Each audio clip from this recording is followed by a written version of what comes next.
The bottom line is that I think that when we're talking about improving educational outcomes, particularly in our public schools, this is not the approach that we should be taking. Until somebody explains to me how we're going to improve both systems and decrease the amount of racism and discrimination on both sides, I don't see how I could just support this bill, because it's not the magic bullet for students in my community. This doesn't actually help kids with the opportunity gap. Assuming that the opportunity gap is because you don't get to go to a certain school is a lack of understanding of what the opportunity gap is. This is what it is. It couldn't be more straightforward. It's a bill that is a gift to the wealthy under the pretense of helping poor people. The opportunity gap isn't where you show up to school. It's all the things that happen in your life before you even enter the school. It's, did you get to eat? Did you get breakfast? Did you get to brush your teeth? Did you get to go see your doctor, your pediatrician? Did you get your vaccinations? If a wealthy donor would not support a private school without passing LB 364, without being able to get a dollar-for-dollar tax credit, then that is not the state's problem.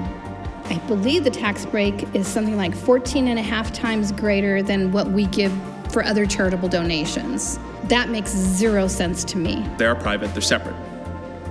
But if you want to be private and separate, don't then come and ask for a dollar-for-dollar tax credit to have the state kind of backhand fund your schools. The only reason we're talking about tax credits is about a broader issue, and that's ultimately having charter schools in the state. I have yet to see any evidence that if we implemented something like LB 364 in Nebraska, that it would not negatively impact the education my kids and other kids are receiving in public schools. Again, money is a fungible item, which means that if I choose to spend money on something, I can't use it on something else. So we all are intimately aware with how our schools are funded in this state.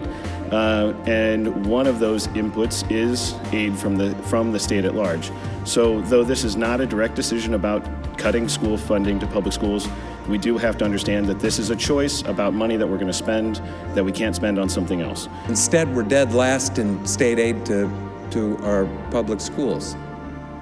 Last. We have rural areas that get nothing. How do we make sure that low-income folks have the same opportunities, same choices for their children that wealthier folks have for their kids? I think it's a question we ought to draw out larger than just schooling, though. I went to Holy Name the other day. It's a wonderful program. I saw 10 students, 1 teacher in several of these areas, and I thought, you know, if our public schools had a 10-to-1 teacher ratio, possibly their test scores would be different. Let's all commit right here, right now, that we will make sure that our public schools have 12 to 15 students in every single class. 12 to 15. I'll tell you what, we're gonna have a lot less problems. We're gonna have a lot more opportunity. Tax dollars are public funds, period. This is about redirecting taxpayer dollars to private schools. And to say no taxpayer dollars are going to these scholarship programs is deceptive. Nothing is preventing someone from donating $500,000 to a scholarship program already, but that doesn't mean that they should be entitled to a $500,000 credit for that on their taxes. That's not supporting kids. That's about using the tax code to protect the wealthy while weakening public schools. And that's the only way that I see this.